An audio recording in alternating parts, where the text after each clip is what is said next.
नमस्कार, मैं हूं राजेश श्रीवास्तव। उत्तर प्रदेश के लोगों, आज आप बहुत खुश होंगे क्योंकि आज आपके लिए खुश होने का मौका है। सरकार ने, उत्तर प्रदेश की सरकार ने मुहैया कराया है, क्योंकि अब उत्तर प्रदेश के अस्पतालों में बेड का संकट खत्म हो गया है। जो भी मरीज हैं कोविड के, उन्हें बेड मिल जा रहे हैं आसानी से।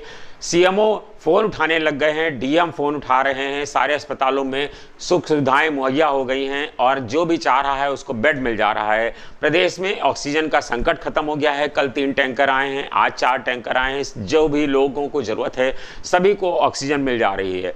जी हाँ, शायद ये मौका लोगों को मुहैया कराया है उत्तर प्रदेश के लोगों ने, और कोविड मरीजों की संख्या भी घट गई है। जो ठीक होने वाले हैं उनका आंकड़ा भी बढ़ गया है, मरने वालों का भी आंकड़ा कम हो गया है। ये सब उत्तर प्रदेश की मीडिया कह रही है, मैं नहीं कह रहा हूँ। दरअसल आपको बता दें, क्योंकि आप सोच रहे होंगे कि मैं आज ऐसी ऐसी बातें आपके सामने क्यों कह रहा हूं, क्योंकि सच्चाई वास्तव में शायद आप जानते होंगे। दरअसल सच्चाई इसके पीछे ये है कि जो उत्तर प्रदेश का मीडिया है वो आज यही कह रहा है। चाहे आप कोई चैनल खोल लीजिए, चाहे आप कोई अखबार उठा लीजिए, आज बड़े अखबारों की और उत्तर प्रदेश के सभी प्रमुख चैनलों की कमोवेश यही स्थिति है कि आज वो बता रहे हैं कि उत्तर प्रदेश के हालात सुधर रहे हैं। बेडों में, हॉस्पिटल में बेड मिलने लगा है, ऑक्सीजन मिल गया है। आपको बताता हूँ इसके पीछे खेल क्या हुआ है, कहाँ से ये गणित शुरू हुई है। जी हाँ, कल कि परसों की बात है, उत्तर प्रदेश के मुख्यमंत्री योगी आदित्यनाथ ने उत्तर प्रदेश के कुछ चुनिंदा बड़े अखबार के समूहों के संपादकों को बुलाया, मालिकों को बुलाया और उनसे बातचीत की। उनसे बातचीत करने में जिन लोगों को मुख्यमंत्री ने बुलाया बैठक में कोविड मीडिया मैनेजमेंट के लिए, क्योंकि लंबे समय से उत्तर प्रदेश के जो अखबार थे, वो जो चैनल थे, सभी जगहों पर यही खबर चल रही थी कि लखनऊ के हालात हालात बेहद खराब हैं। उत्तर प्रदेश में हाहाकार मचा हुआ है, ये और कहीं बेड नहीं है, कहीं ऑक्सीजन नहीं है, लोग मर रहे हैं, बैकुंठ धाम में शवों की कतार लगी है।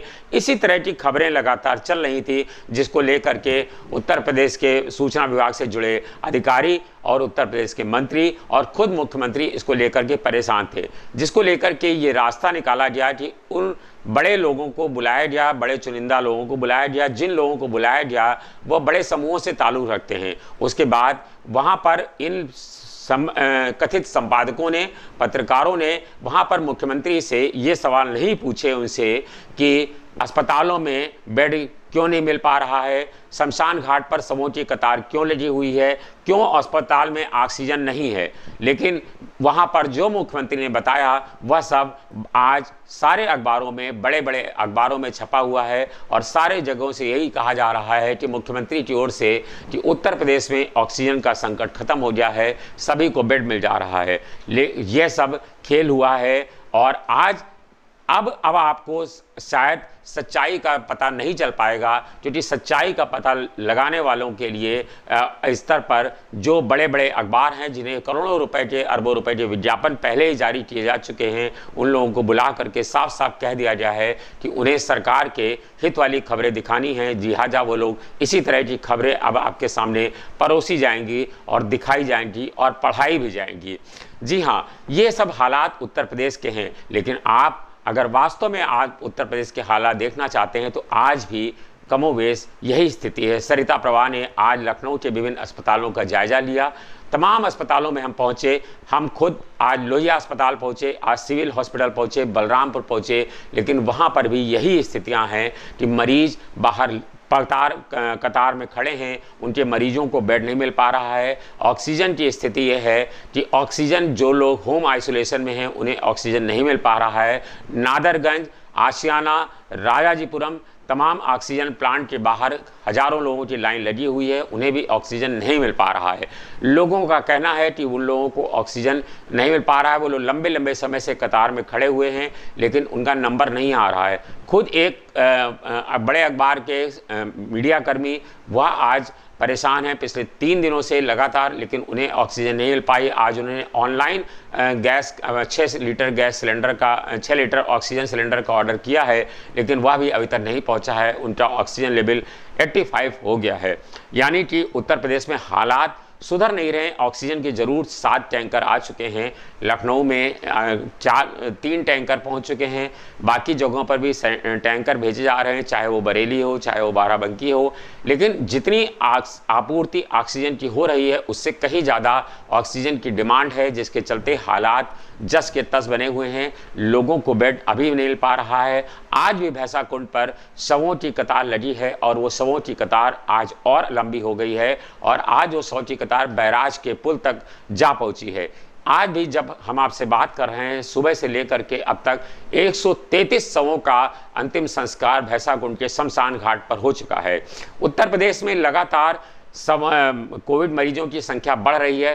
पिछले 2 दिनों से जब से मुख्यमंत्रियों ने पत्रकारों से बातचीत की है उसके बाद कोविड मरीजों की संख्या घटी है, क्योंकि उत्तर प्रदेश में कोविड मरीजों की जांच नहीं हो पा रही है, सैंपल नहीं लिए जा रहे हैं, सरकारी अस्पतालों में सैंपल जांच नहीं हो पा रही है। RT-PCR की जांच जो लोग प्राइवेट या निजी स्तर पर करा ले रहे हैं वह भाग्यवान हैं, भाग्यशाली हैं जिनकी उत्तर प्रदेश के सरकारी अस्पतालों में जांच हो पा रही है। और जो जांच है वो उसकी रिपोर्ट 5 दिन से पहले नहीं आ रही है। आज मैंने खुद सुबह एक निजी पैथोलॉजी से एक लोगों की जांच कराई और उनको बताया गया, बहुत अनुरोध करने के बाद उन्होंने कहा कि हम कोशिश करेंगे कि आपको 3 से 4 दिनों में RT-PCR की रिपोर्ट मिल जाए। ये सब हालात उत्तर प्रदेश के हैं। जो सच है वह शायद अब नहीं सामने आ पाएगा, क्योंकि उत्तर प्रदेश के बड़े संस्थान लग गए हैं आपके सामने जो सरकार का मन माफिक सच परोसने के। लेकिन सरिता प्रवाह आपके सामने हमेशा सच रखता रहा है और हमेशा सरिता प्रवाह सच रखता रहेगा। क्योंकि जब मुख्यमंत्री ने पत्रकारों को बुलाया तो पत्रकारों का धर्म था कि वो उनसे पूछते कि आखिर उत्तर प्रदेश के लोगों ने कौन सा गुनाह किया है कि उन्हें ऑक्सीजन गैस नहीं मिल पा रही है, क्यों उन्हें बेड नहीं मिल पा रहे हैं, क्यों CMO फ़ोन नहीं उठाते हैं, क्यों CMO कंट्रोल रूम पर जब रेफरल लेटर की इस अनिवार्य बाध्यता खत्म कर दी गई है तो क्यों नहीं उनको बताया जा रहा। आज एक खबर को बहुत प्रमुखता से चलाया गया जिसमें कहा गया कि अब उत्तर प्रदेश के जो लोग निजी सरकारी अस्पतालों में बेड नहीं पा रहे हैं, निजी अस्पताल में जाएंगे तो उनका खर्चा सरकार वहन करेगी।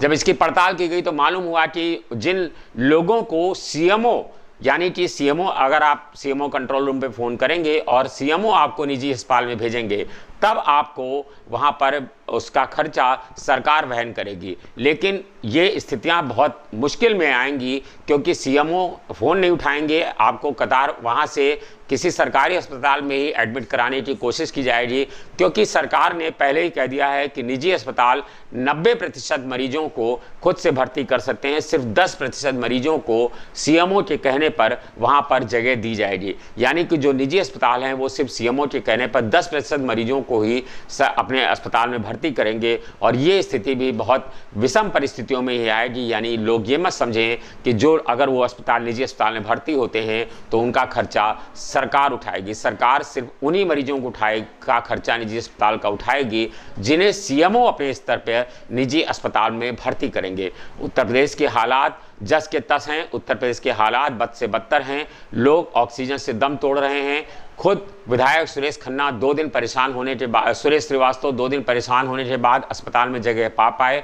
लेकिन जिस तरह की परिस्थितियां रही, उनका वो खुद और उनकी पत्नी, उनका भी कल देहांत हो गया। उनका बेटे की हालत गंभीर बनी हुई है, हालांकि अभी वह इलाज करा रहे हैं।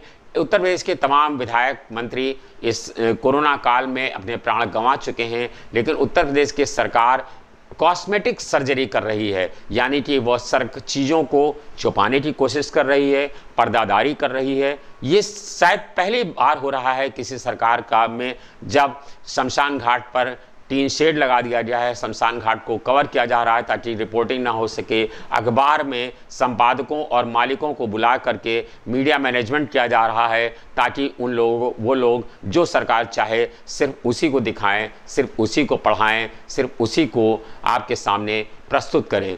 लेकिन सरकार यह नहीं कोशिश कर रही है कि उत्तर प्रदेश के हालात बदलें। और आप समझिए कि उत्तर प्रदेश के हालात आज उन स्थितियों में ऐसे हैं जब अभी कोरोना का पीक नहीं आया है, यानी अभी हम 40,000 मरीज रोज, ये जो 40,000 तकरीबन मरीज का आंकड़ा पहुंचा है, ये सरकारी आंकड़ा है। यानी जो सरकार कह रही है कि 40,000 के करीब लोग आ रहे हैं, और उत्तर प्रदेश में करीब अब मरने वालों का आंकड़ा पिछले 3 दिनों से 200 का आंकड़ा पार कर गया है। यानी कि मरने वालों की संख्या 200 और मरीजों की संख्या तकरीबन 40,000 के आसपास सरकारी आंकड़ा पहुंच गया है। जबकि आप सोचें, अगर सही से रिपोर्ट हो, मैं बार बार कह रहा हूं, अगर आपको सही आंकड़ा जानना है तो आप इसका 5 गुना कर लीजिए, यानी 40,000 मरीज आ रहे हैं तो आप मान के चलिए 1,60,000 कोरोना पॉजिटिव मरीज उत्तर प्रदेश में रोजाना सामने हैं। लेकिन ये जांच के अभाव में, जांच रिपोर्ट के अभाव में नहीं आ रहे हैं सामने। कई मरीज ऐसे हैं जिनकी जांच रिपोर्ट नहीं आई, लेकिन उन्होंने दम तोड़ दिया। भले ही सरकार के आंकड़ों में वो कोरोना पॉजिटिव ना हो, लेकिन उन्होंने कोरोना से ही दम तोड़ा है, ये सब जानते हैं। क्योंकि खुद चिकित्सकों का कहना है कि जरूरी नहीं कि आपकी अगर जांच रिपोर्ट पॉजिटिव आए, निगेटिव आए तो आप पॉजिटिव नहीं हैं, क्योंकि कोई भी लक्षण इस समय कोरोना का ही हो सकता है। भले वो पेट दर्द हो, भले वो सांस की समस्या हो, सांस रोगियों की समस्या हो, आपका दम फूल रहा हो, आपके हाथ पैरों में दर्द हो, बुखार हो, जुकाम हो, कुछ भी हो, यानी कोई भी अगर लक्षण आपके अंदर है तो निश्चित रूप से आपके अंदर कोरोना के लक्षण हैं। भले ही वो जांच रिपोर्ट में ना आए, क्योंकि जांच रिपोर्ट आने में समय लगता है और कोरोना की पुष्टि होने में भी समय लगता है। लेकिन डॉक्टरों का कहना है कि ऐसे लोगों को कोरोना का इलाज तुरंत शुरू कर देना चाहिए और होम आइसोलेशन में ही तो चले ही जाना चाहिए। लेकिन मैं बार बार कर रहा हूं कि उत्तर प्रदेश के हालात अभी सुधरे नहीं हैं। आप इस गलतफहमी में मत रहिए कि लखनऊ में और उत्तर प्रदेश में कोरोना नियंत्रण में हो गया है, इसलिए आप बाहर मत घूमिए, अपने घर में रहिए, सुरक्षित रहिए, ताकि आप अपनी जान बचा सकें, क्योंकि आपकी जान आपके परिजनों के लिए बेहद कीमती है। सरिता प्रवाह आपके स्वास्थ्य की कामना करता है, लेकिन आप सचेत रहिए, क्योंकि 2 गज की दूरी बेहद है ज़रूरी। धन्यवाद, शुक्रिया।